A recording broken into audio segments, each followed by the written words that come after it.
अस्सलाम वालेकुम स्टूडेंट, आज हम अपना करेंगे 4.3 का पार्ट 3। ठीक है, चले अब हम देखते हैं पार्ट 3 में हमने क्या करना है। Find LCM of the following expression by using prime factorization method. First में हमने फैक्टराइजेशन मेथड में किया था सिंपली, सेकंड में हमने डिवीजन मेथड से किया था, थर्ड में हमने प्राइम फैक्टराइजेशन में करना है।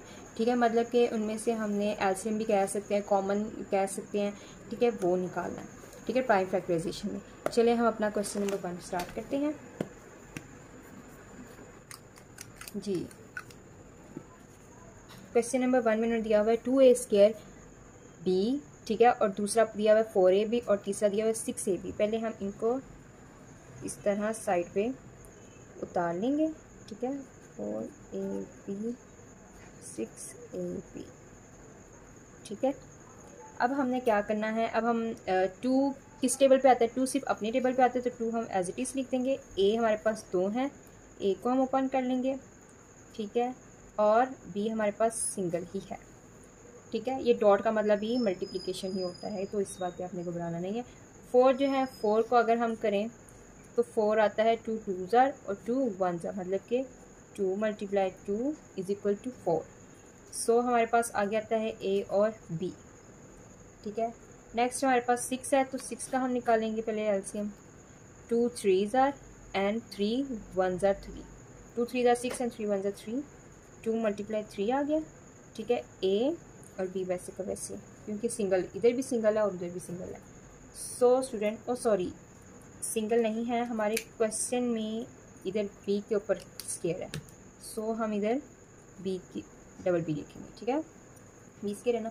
अब हमने इसमें प्राइम फैक्टराइजेशन में क्या करते हैं, एक तो हम करते हैं कॉमन फैक्टर लेते हैं, और एक हम लेते हैं नॉन कॉमन। ठीक है, और प्राइम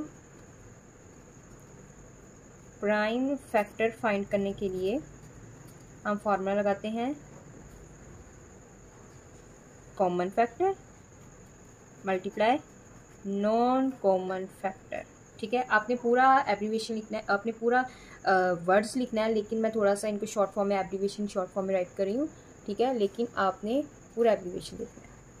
ठीक है, सो अब कॉमन फैक्टर कौन कौन से है, इसमें से कॉमन फैक्टर है जो कॉमन आ रहे हैं, मतलब कि सॉरी, पेंसिल से सॉल्व कर लेते हैं। ये ले पेंसिल से, हमारे पास एक 2 कॉमन आ रहा है। ठीक है, और हमारे पास 1 कॉमन आ रहा है और b कॉमन आ रहा है। क्या क्या हमारे पास आ रहे हैं, 2a एंड b, ये हमारे पास क्या है, कॉमन फैक्टर। और नॉन कॉमन फैक्टर वो हैं जो बाकी रह जाएंगे। ठीक है, 2 एंड 3, 2 × 3 × a एंड × b। ठीक है स्टूडेंट, अब हम इसको करते हैं मल्टीप्लाई, मतलब कि इसको यही सॉल्व कर लेते हैं। 2ab बन गया और इसका क्या बन गया, 6ab। ठीक है, सो हमारे पास प्राइम फैक्टर क्या आते हैं, कॉमन फैक्टर है हमारे पास 2ab this one, and non common है हमारे पास 6ab। इनको मल्टीप्लाई करें तो हमारे पास क्या आते हैं, 12a² एंड b²। ये हमारे पास प्राइम फैक्टर का आंसर आ गया है। सिंपली हमने बाकी क्वेश्चंस भी ऐसे ही सॉल्व करने हैं। जी स्टूडेंट, अब हम अपना करेंगे क्वेश्चन नंबर 2। ठीक है, इसको भी जैसे हमने उतार लेना है इस तरह से।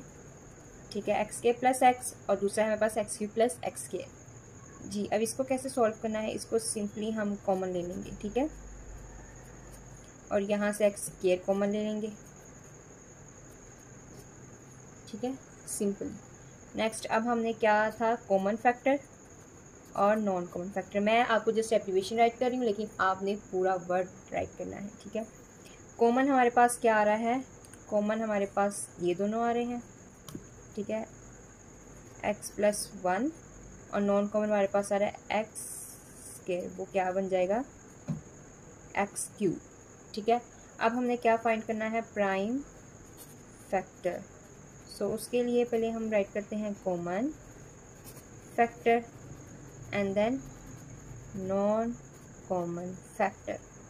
ठीक है, कॉमन फैक्टर हमारे पास आ रहा है ये x+1, ठीक है, और नॉन कॉमन आ रहा है हमारे पास x3।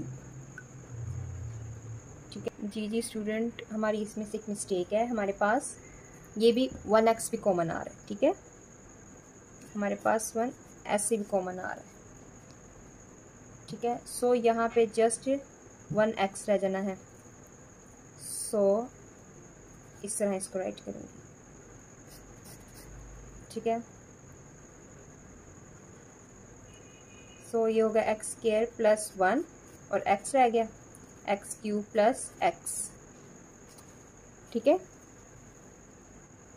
ये हम लाइन निकाल देंगे। ठीक है, सो अब इसमें से क्या करेंगे, इसमें से निकालेंगे x² का कॉमन, ये बन गया हमारा प्राइम फैक्टर आंसर। सिंपली ऐसे सारे क्वेश्चंस हैं और इसी तरह ही इनको सॉल्व करना है। बाकी जो 3 क्वेश्चंस हैं वो उसको देखने के लिए आप मेरे चैनल को सब्सक्राइब कर लें। ठीक है, और नेक्स्ट वीडियो को वेट करें और बेल आइकन के बटन को प्रेस कर लें ताकि मेरी नेक्स्ट वीडियो का आपको पता चल जाए, नोटिफिकेशन आ जाए। ठीक है, मिलते हैं नेक्स्ट वीडियो में। अल्लाह हाफिज़।